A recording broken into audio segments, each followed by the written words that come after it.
So welcome everybody to the second talk on our course. And James is going to talk about his project STEMfit, which is about bringing sports science to children in school. I think that's, but there's more to it, and he will explain to you about it. Jim will talk, and also Daniel, who is joining us remotely, will be talking about their program. Okay. Here you go. Thank you so much. Thank you, Carla. So this started back in 2015, where I went with an honours student from Charles Darwin University, and we went down to Kalkaringi. This is going, that image there is going down to Amambiji, which is another remote community. But the original stuff was down to Kalkaringi, where the honours student, Yasmin Osborne, was doing a study of physical literacy. And while we were there, we went out at recess time and looked at the break, looked at the kids during the break where they were just kicking end-to-end football. And there was this young fella, he came through the pack and he soared above them all and marked, and then he got to the ground and everyone tried to grab him, and he dodged and he weaved and no one could touch him. And I thought, here is a natural talent. And I thought, wow. And anyway, the ball got kicked down the other end, and then it got kicked back again, and another kid flew over the pack, took the mark and did exactly the same thing. And the physical capacity of the kids then, it was very, very apparent, was really high. And relative to the physical literacy, it wasn't a lot of difference between what we compared to here in Darwin and what was found on the east coast of Australia, but their functional capacity was really high, and they were quite proud of what they could do. They'd go down to the creek after school and they'd do backflips and this and that and everything else, and all sorts of stuff that was just a real fun thing to do for kids, and they just liked doing it. And so that's where it all started. And then the relationship with the principal there, who was Jeff Parker, that developed over time, and we went down there a couple of times, and another honours student went, and instead of looking at the physical literacy this time, we just looked at the functional capacity of the children.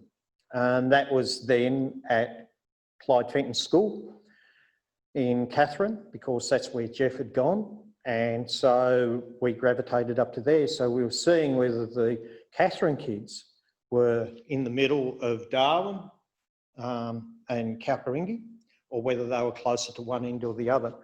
Turns out that they were very similar to the Kalkaringi kids. I'll get my towns right in a minute. And so that's what all came out of that expose.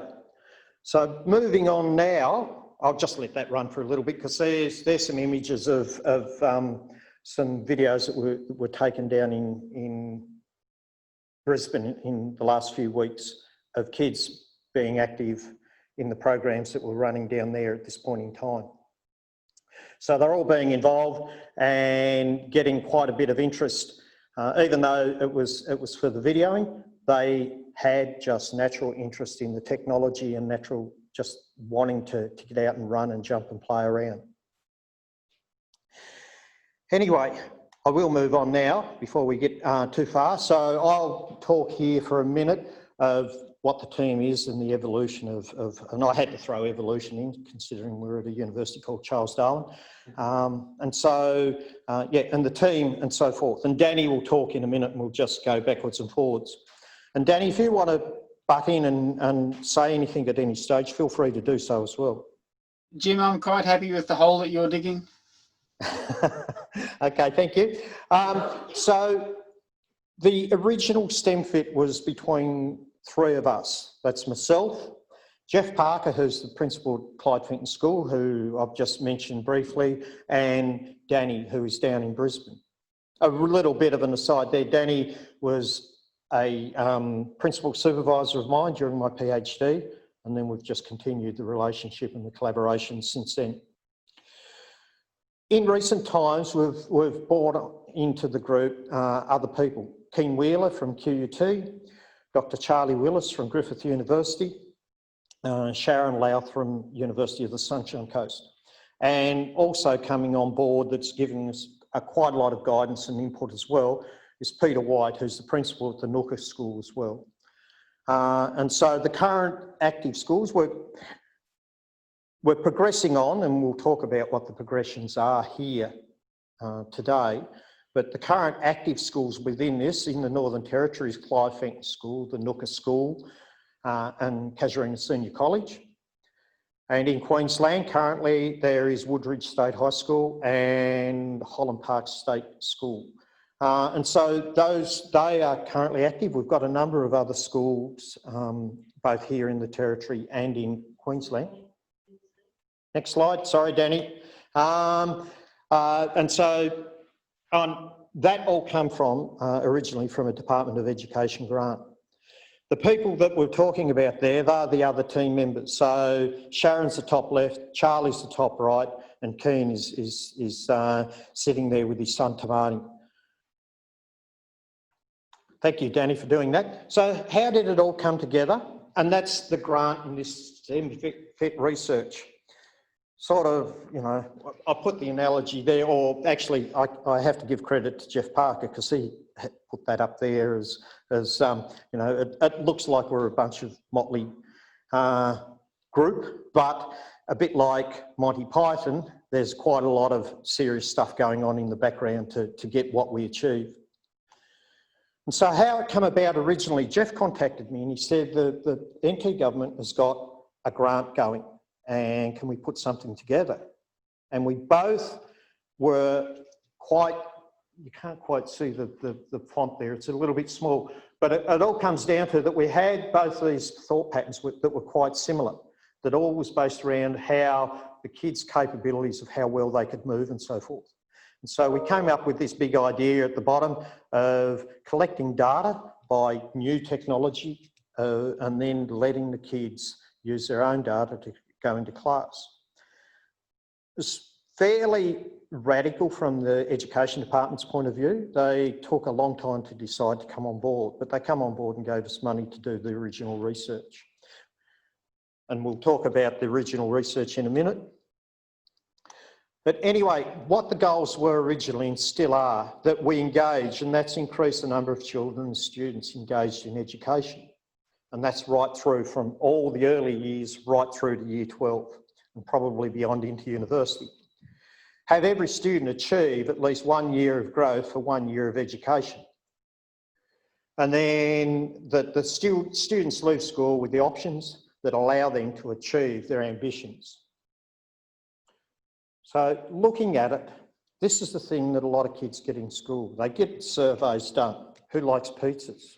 And so naturally kids will put up their hand. I could almost bet that everyone would put their hands up here who likes pizzas. Then they do their plotting and and they're all happy. They've done their graphing and everything else, but it's a solid disc. Worse than that is getting, do you like olives? And everyone says no. And the background colour for no is white. That's been done at schools. Exactly. Jeff had staff that did that at schools. They do surveys where I'm just trying to quickly think off the top of the head. There's two farmers, between them they have 5 horses. What's the average number of horses between the 2 farmers? 2.5 horses. The kids say, how can you have half a horse? And so there's no meaning to them. There's a lot to get engaged, and there's this disengagement. There is a typical question in one of their exams. There's a farm, or there's a paddock in outback New South Wales that grows canola, 2,000 hectares.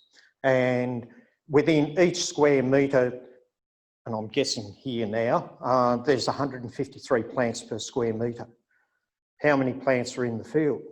And the kids, where's New South Wales? What's a hectare? What's canola? There's no engagement, there's no interest. And this is what we're trying to overcome and get engagement in an area that they have an interest in. This starts getting a little bit closer. This is Weather Bureau data for Catherine. but it's numbers and it's temperature. Kids find it hard to engage with temperature, especially primary school kids. And if we don't engage with the primary school kids, they get disengaged, and then it's harder at high school with the STEM. You do get a plot, and the plot looks like that. So it's what's that line, the horizontal line through there? Oh, that's average temperature. Or what's average temperature? There's no meaning to it.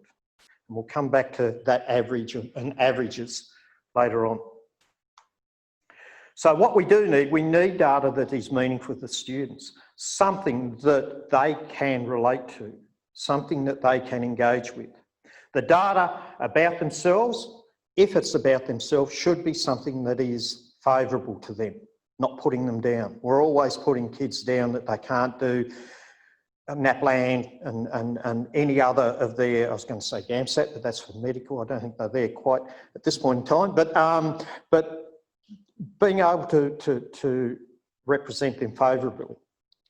It needs to be stuff that challenges them, their views or their ideas, but doesn't overwhelm them. And a data that they can influence by their actions as well. So how do we take the measurements that they like? And typically, you know, they go out and they have fun in the playground. They have fun, most kids, when they do their PE lessons and so forth. And that's what we're trying to do. So that's where we're up to now. I'll hand it over to Dan. He can talk about the sports side of things and the tech side of things. So, Thank you, Jim. Dan. Thank you. Can you hear me, Jim? Yep, hear you loud and clear. Excellent, excellent. So most kids like to play sport. In fact, I think Jeff Parker said, we know we will have a successful day if kids come to school an extra day a week, because you're running your activities and they think it's all about sport. So kids love sport. We know they engage in sport. And we know that, next slide, Jim, we know that sport in Australia is very much idolised and very popular. It's young boys in particular love sport, but they don't particularly like academics. And we know that STEM is not cool for girls, but we know that sport and their sporting heroes can be cool. So sport is a nice hook for kids. Another thing that's really exciting for kids as we enter this age of technology is they like to play with technology and gadgets. And one of the biggest, I guess, crossovers between those two is wearable technology. And so that's where we've been playing for a while. And so we think we can use sport to really help engage in STEM. And we can also harness the interest in wearables to build a kind of technical engagement there. So these are our two hooks for kids. And then we're going to teach them STEM by stealth is the idea. Can I have the next slide, Jim? So wearable technology has really been on the rise. It pretty much follows Moore's law of technology in that its adoption is doubling roughly every couple of years. And I would ask you, if I was there in person, I would say, hold up your hand if you've got a smartphone. Hold up your other hand if you've ever owned more than one smartphone. Who's got a smartwatch? Who's ever had a Fitbit? And so on. We like these. They're a cool gadget. They're a great stocking stuffer at Christmas time now, because they're less than $50. The price is dropping, and they're getting smaller. So they're finding their way into more and more consumer products as we go. These are the devices of the future, and it's pretty rare to come across a kid that hasn't heard of them or know someone that doesn't own them. So if we can tell kids about wearables and what's inside them and get them doing sport, then they're actually learning a whole lot about STEM. So our background, if I have the next slide, Jim. Sable Labs, the sports and biomedical engineering laboratory, we've been working for collectively about 20 years in wearable technology. We built the GPS sensor that's now used by every professional AFL team in the country. We worked for the Australian Institute of Sport in the lead up to several Olympic Games in the sports of rowing, swimming, running, boxing, gymnastics, hockey, snowboarding, aerial skiing, and so on. So we've had a long time playing with all of these elite athletes that students really like. And now we want to say to them, we can do this for athletes. We can also do this for you. And you can have a pretty neat science lesson by playing in the playground and analysing yourself, because that's interesting. Who isn't interested in themselves? For teachers, it's pretty exciting too, because the Australian curriculum now is more full than ever of stuff they have to do. So if in a single lesson you can tick off the PE box, the maths box, the engineering box, the technology box, IT and so on, that's pretty good from a teacher's point of view, especially if the kids are paying attention. So that's what we've been doing, and you would have seen the video earlier of all the kids engaged there in sport, using radar guns, using hand timers, 50-meter tapes, our wearable technology, and putting all of that together, and it all has meaning to them. And so here are some highlights from that that we found, and it's back to Jim.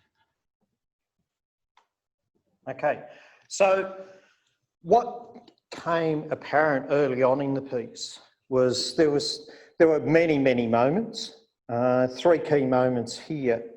Actually, before we talk about those 3 key moments, I'll talk about another one that really hit early on that I thought it was one of the early trips down to Amambidji.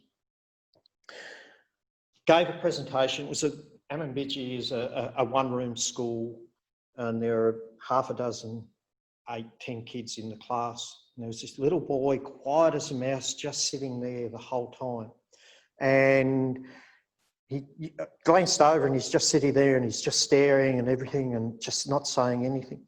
And then all of a sudden, we had some of our sensors, one of the ones, that blue one that was on the screen a minute ago, that's wireless, and we can stream live, and it was streaming live in, and the kids had the sensor and they were waving it about and moving it up and down and everything. And the data output was coming up on the screen, much like what we've got here. And all of a sudden, we were just talking, and all of a sudden he just blurted out, how's it getting from there, from the sensor, up to there? He was totally amazed that there was no connection. And that's when I thought, there's something here. There is a fascination here, and that fascination is, we can utilise it. We can build on those ideas. We took the kids, or Jeff brought the kids from Clyde Fenton up to Flip Out, and so we chucked the sensors on them while they ran around and jumped and flipped and everything else. This little girl, she's a fairly quiet girl as well, doesn't say a lot. According to the teachers from Clyde Fenton, very smart girl, but she just doesn't talk and they find it difficult to engage with her. Anyway, she was doing it, and we got the data of the jump height and everything, and then gave it to her and told her about it, and she went away, and then she came back later on. She said, no, that's not right. You told me I jumped 1 metre high. No, I jumped higher than that. I jumped 2 metres.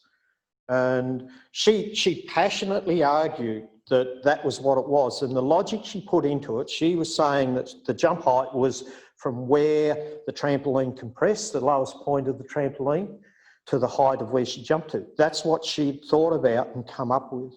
And, flight time is how we calculate it, and flight time is when she leaves the surface of the mat, just simple physics and that. But Jeff was over the moon. She was arguing passionately that she got ripped off, but she was still arguing. And this is what he wanted. He wants that type of engagement. And the engagement is that first component of being able to get the kids interested and being active. The second moment, we had the kids, we got some light gates out, and we timed them over 40 metres, and we got all their individual times. You can see there a classroom of kids. They're all the dots there. I got some data from an international publication from another country, which is the same age group over the same distance, and that's the red line. And so we pointed to the kids, we plotted that and we put it up and we told the kids, okay, here you are, all your individual dots, and here's the average from another school overseas. And they were rapt because they could see we're faster than this other school. And so they started talking about averages then because of what averages mean. Where would our class be with the averages if that's their average there? And they started coming up with that. And then we pointed out that the fastest fella, he was out, and he's a cocky young fella too. He's got an X factor.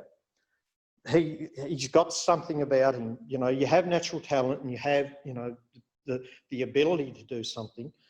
But elite athletes have something special that we call an X factor that we can't put our finger on. He had it. You could tell he had it. But he's quicker. And so how did he compare to other people? And, you know, we asked them who's their favourite runner. Everyone knows Usain Bolt, and they said Usain Bolt, and we got his time, and put it up as well.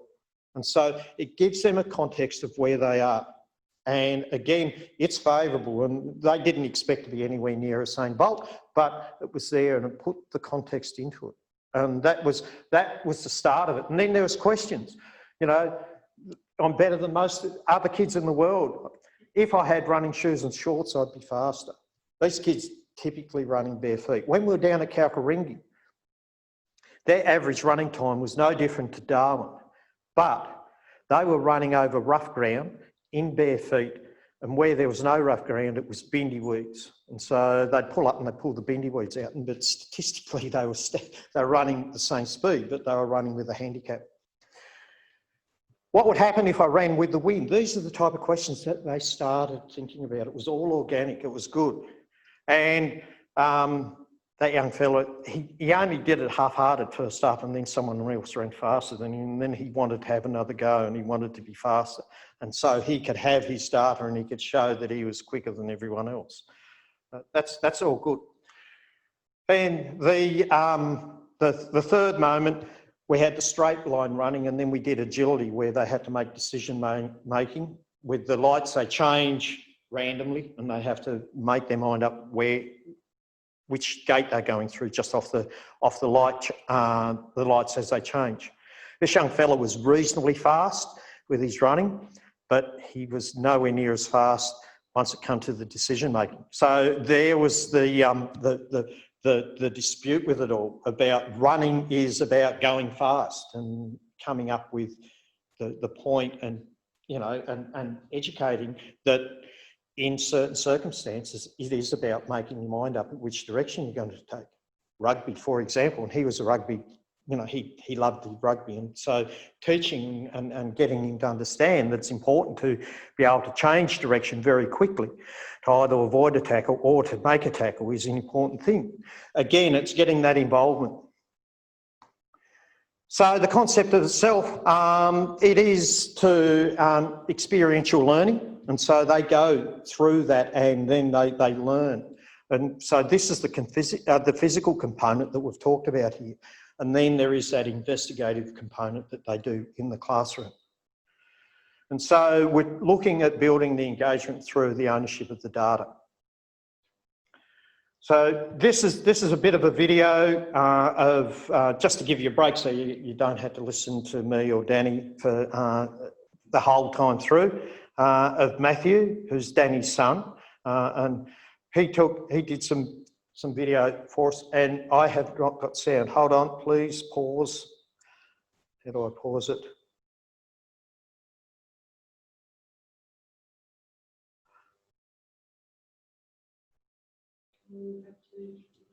Turn that one on. No, I haven't got sound. Ah, what a pity. What a pity.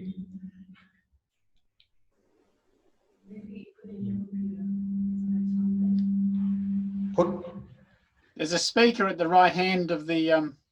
I know what it is. In numbers. There it is. My dad's friend Jim has lent me one of these, so I'm going to have a try with Tamani. The STEMfit sensor goes on the lower notice the body's I'll turn moving that up, off, kill down, that. forward, back, left and right, hundreds of times a second. From this data, we can tell when each foot touches the ground, count steps taken and measure the time between steps really accurately. Good science always checks yourself, so today we are also measuring speed with a radar gun, timing with a stopwatch, and manually counting the steps as well. All this information will help us understand our bodies better and where we can make improvements.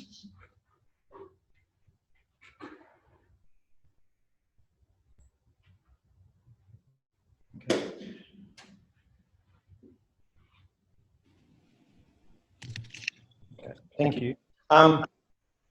Just, I'll get it right in a minute. Talking about technology, and Danny's the technology expert, so I'm just a sport scientist.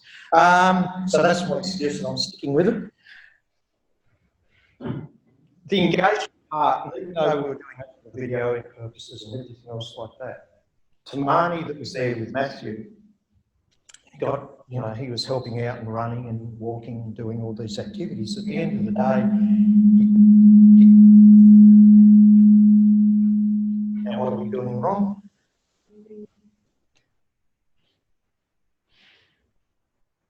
I'll get off that. Maybe it's that. Okay. If anyone wants to talk, Yeah. I'll just finish off what I was saying there.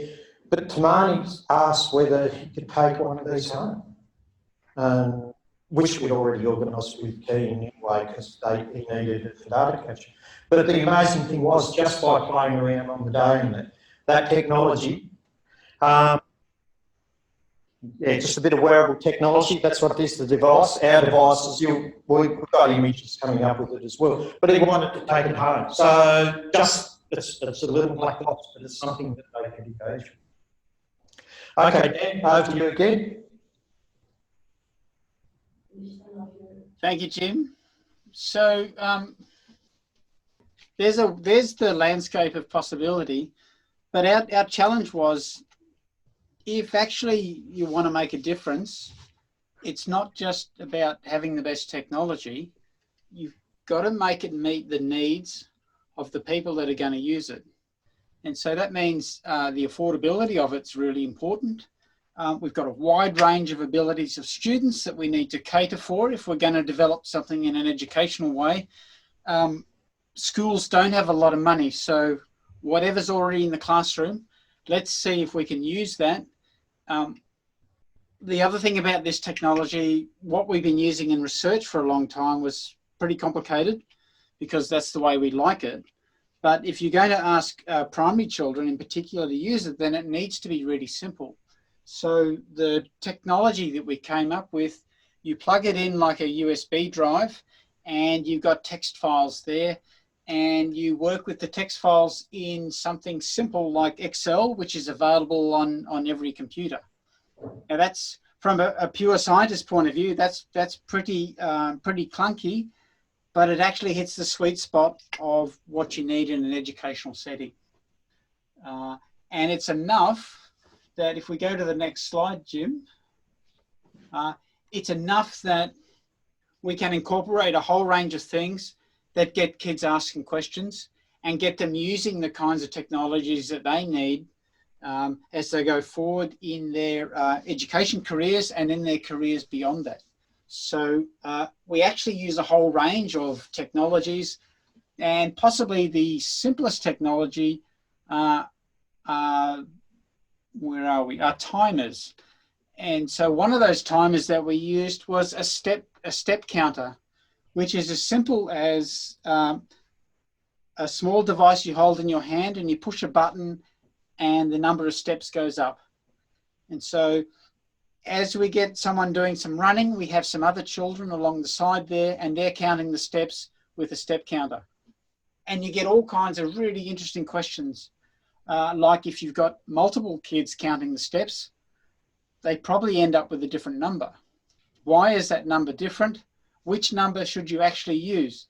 The lowest, the highest, or perhaps even something that we call an average. And so this creates a desire and a need to understand what you're doing when you're doing maths.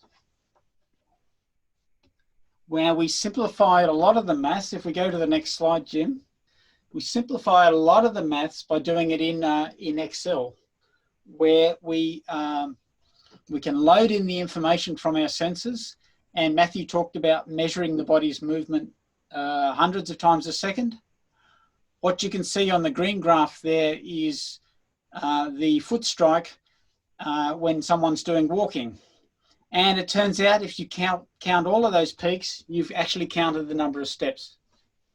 And we can extract that from the numbers using some automated algorithms, such as you can see a button there that says load data, graph data, and copy data to walk analysis. And so the kids can be led breadcrumb by breadcrumb. They can be led down the path of analysing data without necessarily completely understanding it. And for those that do understand it, well, you've got Excel there, and you can start to play with and what we call massage the data to go further. So here's one of those activities, and we call this the jump activity. And it turns out that when you jump in the air, your sensor, when it's in the air, is not constrained by anything, and so it measures zero, and so you can measure how long somebody is in the air. And thanks to what am I going to do here, Jim? Can I go to the next slide? We can work out how high someone actually jumps, and we can ask the question: how high did you jump? Is it the height that you jump with your hand, i.e. 2 meters to put a basketball in a hoop, or is it the height that you come off the ground? That's an interesting question. And is this a video, Jim, this next slide? No, it's not a video, Danny. No. Can you go to the next slide? So this is what the data looks like. Jim, with your cursor, could you just highlight in the central graph where they take off? That's it, and then where they land after at the peak going the other way. Yeah. Down. That's where they took off. That's where they land. So there's a flight time that's going through there. So that tells us how long we're in the air. And if we go to the next slide, Mr. Newton has done all the hard work for us. And suddenly here's a reason why we might study these equations in physics, where S is the jump height, and we can derive from U the initial velocity, T the time that you're in the air, and A the acceleration due to gravity. We can work out how high you've jumped using a very simple equation. And in fact, in our Excel spreadsheets, we do all of this hard work for them, and they can see how high they've jumped. They can compare themselves to how high their mates have jumped, and you've got competition, and you've got a competition for learning, and we think that's a pretty good result. Next slide, please, Jim.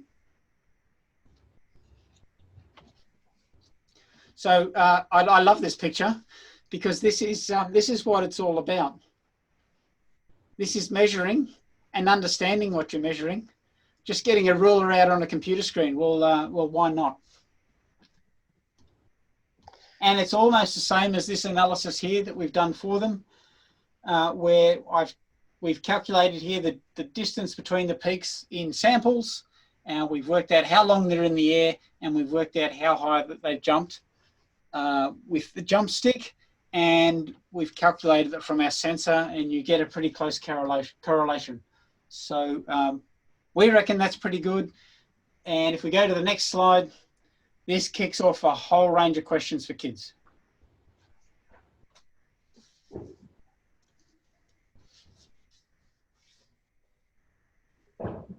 Interestingly, in the elite sports world, where we've measured how high people can jump, they actually start to cheat, because that's what, I'm going to retract that. Athletes do the best for whatever competition they're given. So if you need to increase your air time to increase your height, then you can tuck your legs at the landing and you can jump higher than everybody else. Kids and athletes work that out pretty good. The physics tells us why, and suddenly you've got a much deeper understanding. And I'm going to kick back to Jim. Yeah, okay. I'll just finish it off. Like, for kids, even though they might learn to tuck their feet up and it's gaming with the system, it's creating thought about it. That's the important thing, and that's the crucial thing that it comes back to it all. With it all. So going forward. So Jim, I just want to comment. The timeline of everything right from here right through to the presentation today. Jim, can I comment on that? What we're doing when we're moving forward now. We're looking at, I'll leave the STEMfit cut for a minute, but looking at product development and being able to get something that's meaningful into the classrooms, and that's doing it with rolling out the training and delivery and development curriculum.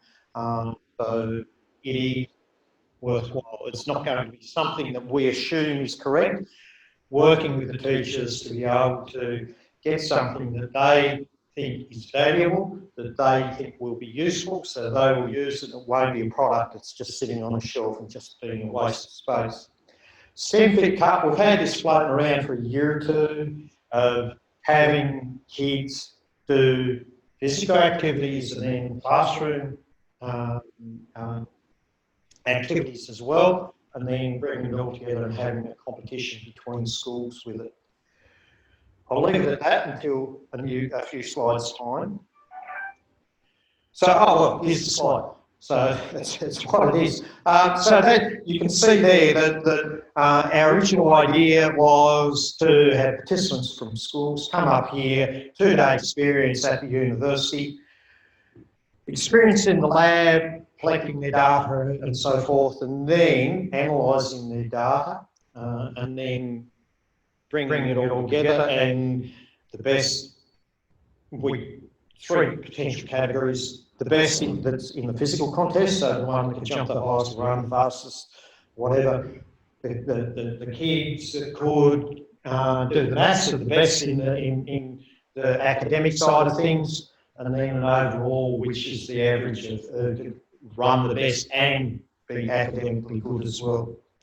The new plan is that we recently presented our publication overseas, and it's got quite, it was a conference, an sports engineering conference that we delivered to, and it's garnered some, quite a bit of interest in the UK, in Japan, and here. So we're looking at actually having an international online event of doing it all. So, yeah, there's any amount of potential of what we're going to do. The activities. We're currently using wearables, i.e. these gadgets and everything, but it does need to be student-centric, not what we want or what teachers want. It should be about what the kids want or what the kids engage with. Need the technology to enhance the education, not detract from it. So that's the other thing that we're trying to tie all together. We're agnostic about technology, and this should be agnostic about technology. This is the stuff, like Danny said, he's been working for 20 years. I've been working for 15 years with this. So we've been around, so these are our little babies, the wearable technology. But if that doesn't fit the purpose, we won't use it. So other stuff, like radar guns, light gates, whatever works to make it, to get that engagement with the kids. Throwing a ball, we've got a lot of interest with the spear throwing and putting a sensor on the spear and getting the flight time through that, and looking at the mechanics of that, how a community elder compared to a primary school kid, what's the different mechanics that make a good spear thrower. And that's got quite a bit of interest. The curriculum development. So this is where we're at this point in time. Develop the resources that, you know, kick all those STEM activities, the STEM-based activities. We're working with, like, I thought I knew what was needed. I developed something up, and I took a class down at Catherine at Clyde Fenton School, and I held them for about, well, I say 30 seconds, I reckon it was about 3 seconds. It got to the point that I'm there sitting talking and everything, and all of a sudden I feel a hand touching my head. I was more fascinated in my shiny skull than anything else. But Jeff had developed something with the same data, and he had them held for a whole lesson. total, comparing themselves to the same boat, comparing them to kangaroos and tigers, not tigers, leopards, cheetahs, whatever the fastest animal is, wombats, everything else. They just got so engaged with it all.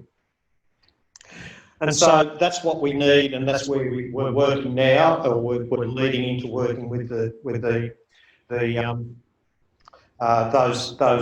people, the teachers people.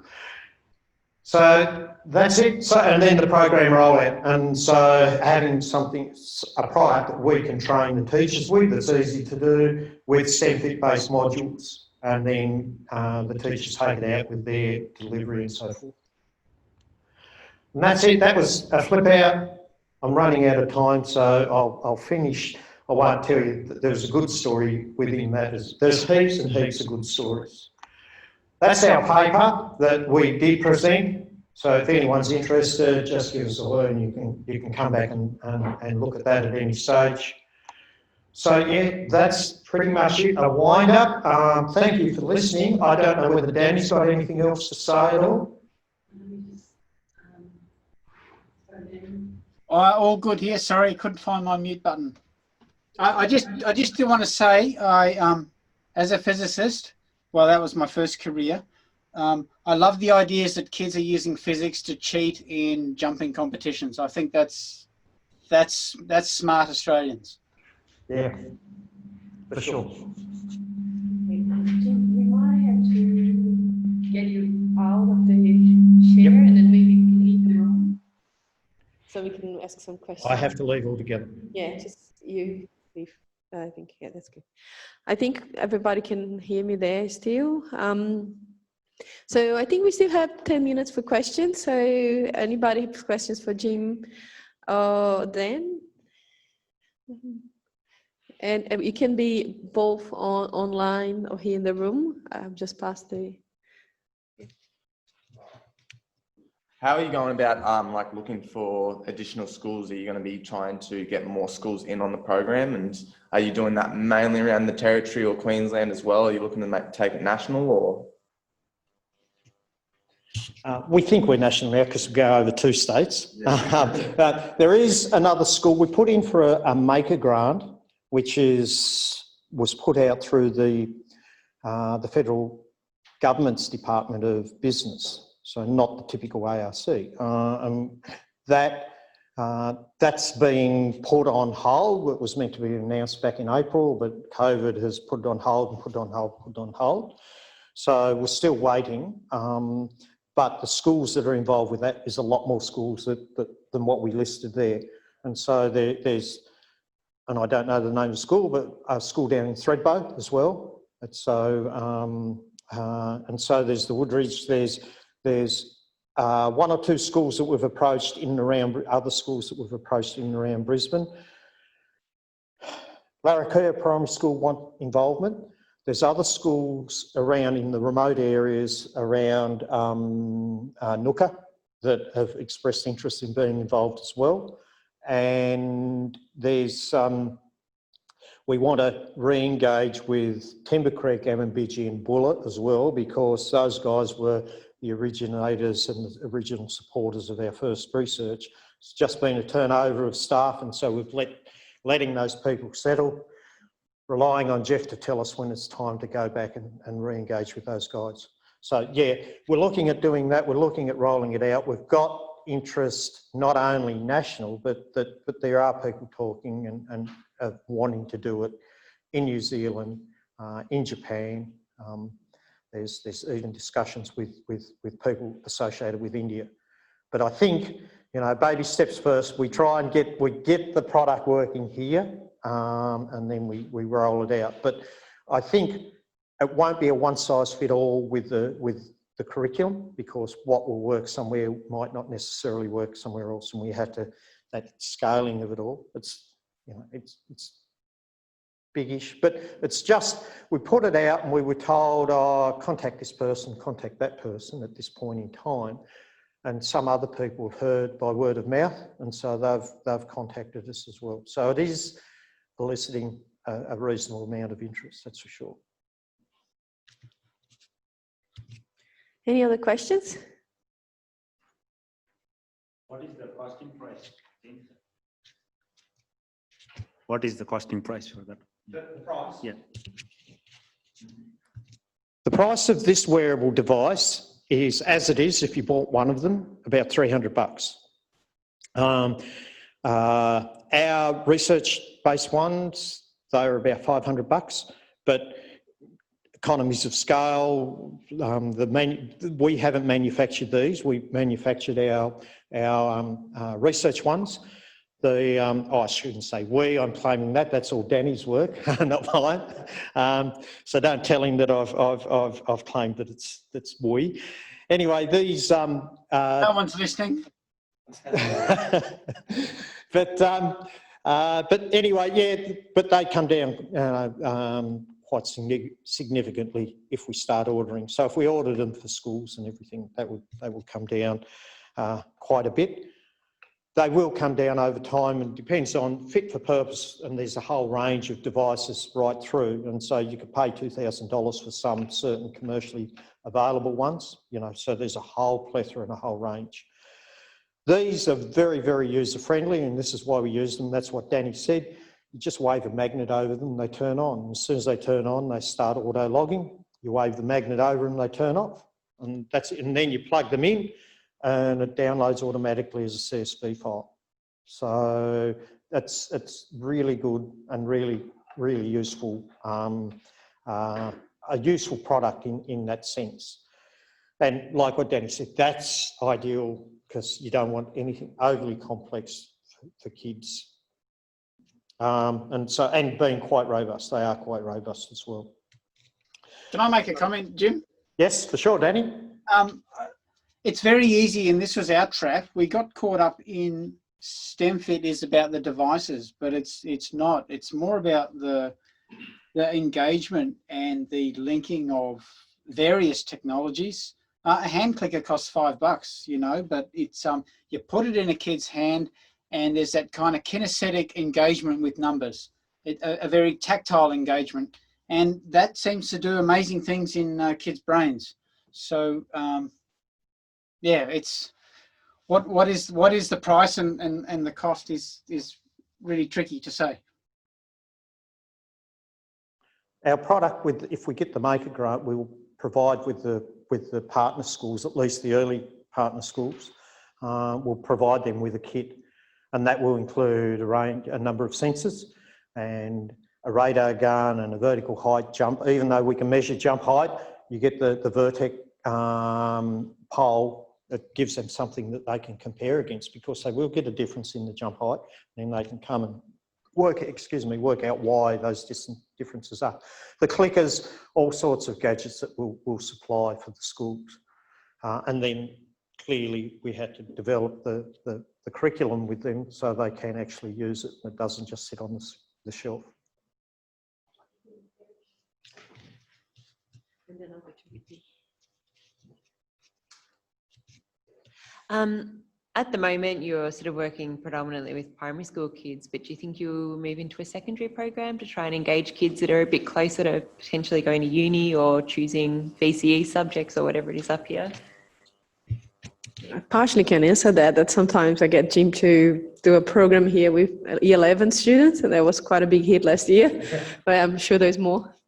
There's heaps more. It's all the fun. It's the physics stuff of making physics fun when the Year 11 classes come in and showing them force platforms and what you can measure with force platforms when people move. But coming back to your question specifically, like Casuarina Senior College is coming on board, and we will be working with them in the near future. The Woodridge High School in Brisbane is a high school. So yes, we are working into that area. We have been in primary schools, like some of the schools, the remote schools go right through primary school, right through into high school. So we are, and we're deliberately working into that area. We have worked with a university in Scotland, in Edinburgh, Napier, I think it is, and they've used our devices on these devices on what we've suggested that they do with it, and everything, and using Danny's, and I'm giving Danny credit for this, his spreadsheets. And so they were sports science students using it. So we lost contact because of COVID, and they lost contact with this, so it didn't totally work out 100%, so we don't know, but they've just got back in contact with us and wanting to work more, which is an indication that they think that something's worthwhile there. So it's totally scalable, that's for sure, at whatever level. And we're even talking of taking even back to preschool stuff as well, and getting kids exposed to science at preschool. Getting them in there, getting them hooked early. Oh, sorry. When you said you took what you thought was a good lesson plan and no one was paying attention, what do you think you did wrong? I think I did wrong by not going to Teachers College. It was too complex. It was too in-depth. There was other things, like when I took them to collect the data, that was great. I could handle that quite easily. It was, I've coached, and I've coached juniors and kids and everything, and so getting them to run around and do all that, that was dead easy for me. But when I got into the classroom, it was at a level that was too complex. It was just that. It was a whole heap of squiggly lines, like it was that time series data. It was just silly of me, really, at what I did. So just a level of complexity. And it might have been perfectly okay for someone that was really quite into the more complicated type situations and understanding the concepts of time series data and those type of plots. So yeah, just the wrong level, simple as. So different to like what you were showing, you didn't have those graphs. Yeah. With the lines moving up and down, like that. Was that what you were doing, or was it something different? That data was temperature data, that earlier one, but we have put data up that's the step data. And not the step data that Danny showed. I showed a different set of data again. It was more condensed and it was more packed in. And I should have taken even 2 or 3 steps of data and then said, these are steps. Where do you hill strike is in that? And I just did. I lost the plot basically. And getting too excited and thinking, oh, this is great and this is easy, but yeah. So yeah. Can I jump in there for a second? Just in the chat window, Christabel asked a question, how are we evaluating our success? And I've typed a response there about how that's really our next stage to evaluate success in an educational sense as well as a engagement sense. Jessica also asked a question about, is there other applications for the wearables such as in gait monitoring and rehabilitation? And I was able to share that we've been working in that space as well for a little while. And so I just want to thank Christabel and Jessica for asking those questions online. And Mitch has asked a question as well, to me privately. Mitch is one of our colleagues currently working in Japan. Thanks, Mitch, for that comment. Hand back to you now, Jim. So anything you want to add to those questions? Yeah, I will add a little bit. To the questions, I don't know whether which person, whether it was Christabel or Jessica, but other applications. Now, we've been talking about everything coming from the physical activity and learning STEM, but also ultimately we want to teach kids how to understand themselves and then run faster, learn what is healthy food and healthy living. And so there's, the physical component and the healthy component. We're looking to make this a two-way street as well. So there is benefits there, other benefits in teaching the kids, but there's any amount of benefits into the greater, parts of industry, other industries as well, for sure. So, yeah. So can you just say again the website? The website? Our website or your website? Or? No, yours, like just the question with Okay, Dean's put up our websites, which is Sable Labs, it's SABELLABS, sablelabs.com, and STEMfit.com, so that's STEM-fit.com.